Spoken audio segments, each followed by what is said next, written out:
అధికారంలోకి వచ్చాక సంవత్సర కాలం అవుతున్నా ప్రజలకు ఇచ్చిన హామీలని నెరవేర్చకుండా ఈరోజు రెడ్ బుక్ రాజ్యాంగం అంటూ కక్ష సాధింపు చర్యలకు మాత్రమే వాళ్ళు ఏ విధంగా కన్ఫైన్ అవటమే కాకుండా ఈ రాష్ట్రాన్ని దోచుకొని దాచుకుంటూ ఇంకా ఈ రాష్ట్రాన్ని అప్పుల్లో ముంచేస్తుంటే ఈ రాష్ట్రాన్ని కాపాడుకోవాలి, ఈ రాష్ట్ర ప్రజలకి అండగా ఉండాల్సిన బాధ్యత ప్రజా పార్టీ అయిన వైఎస్ఆర్ కాంగ్రెస్ పార్టీకి ఉంది. కాబట్టి ప్రజల తరఫున ఈరోజు ఏదైతే ఈ కూటమి ప్రభుత్వం ప్రజలకి వెన్నుపోటు పొడిచి సంవత్సరం అవుతుందో ఈ జూన్ 4ని వెన్నుపోటు దినంగా మా నాయకుడు జగన్మోహన్ రెడ్డి గారు అనౌన్స్ చేయటమే కాకుండా ఈరోజు రాష్ట్ర వ్యాప్తంగా ప్రజలకి అండగా ర్యాలీలు చేసి అఫీషియల్స్ కి మెమరాండం ఇచ్చి అది ప్రభుత్వానికి అందజేసి వాళ్ళు ఇచ్చిన హామీలని వాళ్ళ మేనిఫెస్టోని నెరవేర్చమని డిమాండ్ చేస్తున్నాం.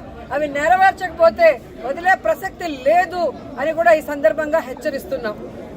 మీరు చూస్తే ఎన్నికల ముందు కూటమి ప్రభుత్వం అంతా ఎలా ప్రచారం చేసుకుందో మనం చూసాం.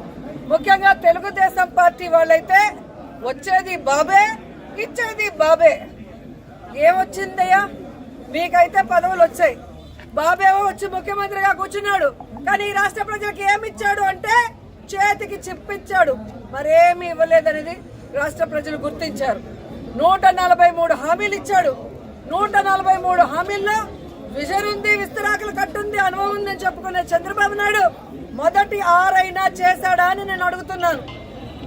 ఈరోజు చూస్తే చంద్రబాబు నాయుడు ఏరు దాటక ముందు ఏటి మల్లన్న, ఏరు దాటాక బోడి మల్లన్న చందంగా పరిపాలించిన విధానం మనకు తెలుసు.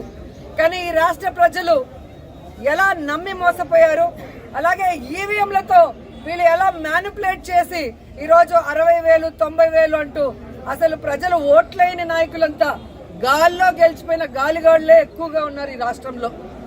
సో ఈరోజు నేను ఎందుకు ఇది చెప్తున్నాను అంటే జగన్మోహన్ రెడ్డి గారు ఎన్నికల్లో చెప్పడం జరిగింది, చంద్రబాబు నాయుడు 3 సార్లు ముఖ్యమంత్రి అయినా ఏ రోజు చెప్పిన వాగ్దానాన్ని నెరవేర్చలేదు, పిల్లనిచ్చిన మామనే వెన్నుపోటు పొడిచిన వాడు, జాగ్రత్తగా ఉండండి అని. కానీ ఈవీఎంల దగ్గర మనం ఏం చేయగలం? సో ఈవీఎంలని మ్యానిపులేట్ చేశారు. కొన్ని చోట్ల అమాయకమైన ప్రజలు, రైతులు, మహిళలు కూడా జగన్ గారే ఇచ్చినప్పుడు చంద్రబాబు నాయుడు, లోకేష్, పవన్ కళ్యాణ్ ఇస్తారేమో, పవన్ కళ్యాణ్ చెప్పిన మాటలు నమ్మి చాలా మంది ఓట్లు వేయటం కూడా జరిగింది. కానీ ఈరోజు చూస్తే సూపర్ 6 చేస్తామన్న చంద్రబాబు నాయుడు సూపర్ 6 చేశాడా అని అడుగుతున్నాను. అన్నిటికీ వెన్నుపోటు పొడిచింది నిజం కాదా అని అడుగుతున్నా. ఈరోజు తల్లికి వందనం ఇస్తానన్నాడు, కానీ ఇవ్వకుండా వెన్నుపోటు పొడిచాడు. రైతుకు అన్నదాత ఇస్తా అన్నాడు, ఇవ్వకుండా వెన్నుపోటు పొడిచాడు. జాబ్ క్యాలెండర్ ఇస్తా అన్నాడు, ఇవ్వకుండా వెన్నుపోటు పొడిచాడు. ఉద్యోగం ఇస్తా ఇవ్వని వాళ్ళకి నిరుద్యోగ భృతి ఇస్తా అన్నాడు, ఇవ్వకుండా వెన్నుపోటు పొడిచాడు. అలాగే అధికారులకి ఐఆర్ ఇస్తాను, డిఏ ఇస్తాను అని చెప్పాడు, కానీ ఈరోజు ఇవ్వకుండా ఎలా వెన్నుపోటు పొడిచారో మనం చూసాం. మహిళలకైతే ఉచిత బస్సు ఇస్తాను, పొద్దు నుంచి సాయంత్రం వరకు ఫ్రీగా తిరుక్కోవచ్చు అని చెప్పారు, కానీ ఇవ్వకుండా ఎలా వెన్నుపోటు పొడిచారో మీరు అందరూ కూడా కళ్ళారా చూశారు.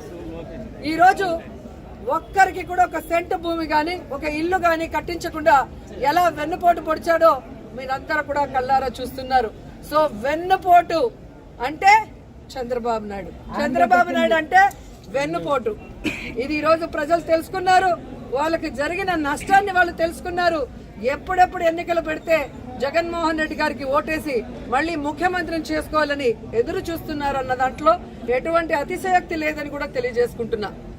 మొదటిసారి ముఖ్యమంత్రి అయిన జగన్మోహన్ రెడ్డి గారు తాను ముఖ్యమంత్రి అయిన రోజుకి చంద్రబాబు నాయుడు ఖజా ఖాళీ చేసి ఖజానాలో 100 కోట్లు మాత్రమే పెట్టినా ఆయన పెట్టిన అప్పులన్నీ తీర్చి జగన్మోహన్ రెడ్డి గారు ఇచ్చిన ప్రతి వాగ్దానాన్ని నెరవేరుస్తూ వెల్ఫేర్ డెవలప్మెంట్ 2 కళ్ళగా ముందుకు వెళ్ళాడు.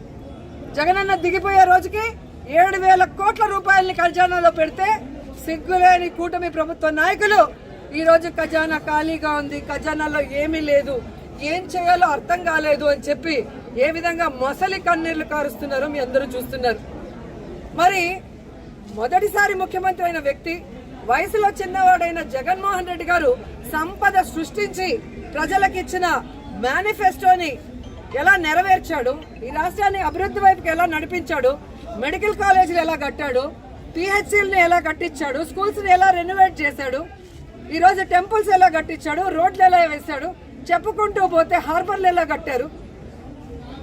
ఈడేమో అనుభవం ఉందంటాడు. సంవత్సరం అవుతుంది, ఒక్క సెంటు భూమి ఒకరికి ఇచ్చారా, ఒక ఇల్లు కట్టించారా? జగన్మోహన్ రెడ్డి గారు దిగిపోయే రోజుకి ఫినిషింగ్ లో ఉన్న మెడికల్ కాలేజీలు ఇంతవరకు పూర్తి చేయట్లేదు. వాటిని అమ్మేసి జగన్ గారి పేరు ఎవరు గుర్తు పెట్టుకోకూడదన్న ప్రయత్నం చేస్తున్నారు. హార్బర్లని అమ్మేయాలని చూస్తున్నారు ప్రైవేట్ వాళ్ళకి. స్కూళ్ళన్నీ కూడా నిర్వీర్యం చేస్తున్నారు. ఇప్పటికే సిబిఎస్ఈ తీసేశారు, ఐపీది కట్ చేసేశారు, ట్యాబ్స్ కట్ చేసేశారు, రెనోవేషన్ లో ఫైనల్ స్టేజ్ లో ఉన్న వాటిని ఆపేశారు. అలాగే పిహెచ్సిలు, హాస్పిటల్ ఏవైతే బ్యాలెన్స్ ఉన్నాయో వాటన్నిటిని ఆపేయటం మనం కళ్ళారా చూస్తున్నాం. ఇంతవరకు ఒక గుడి కట్టించారా, ఒక బడి కట్టించారా, ఒక రోడ్డు వేశారా, ఒక ఇల్లు కట్టించారా అంటే ఏమీ కూడా లేదు. వీళ్ళు సూపర్ 6ని గాలికి వదిలేసి సూపర్ స్కామ్లు చేసుకుంటూ ముందుకెళ్తున్నారు.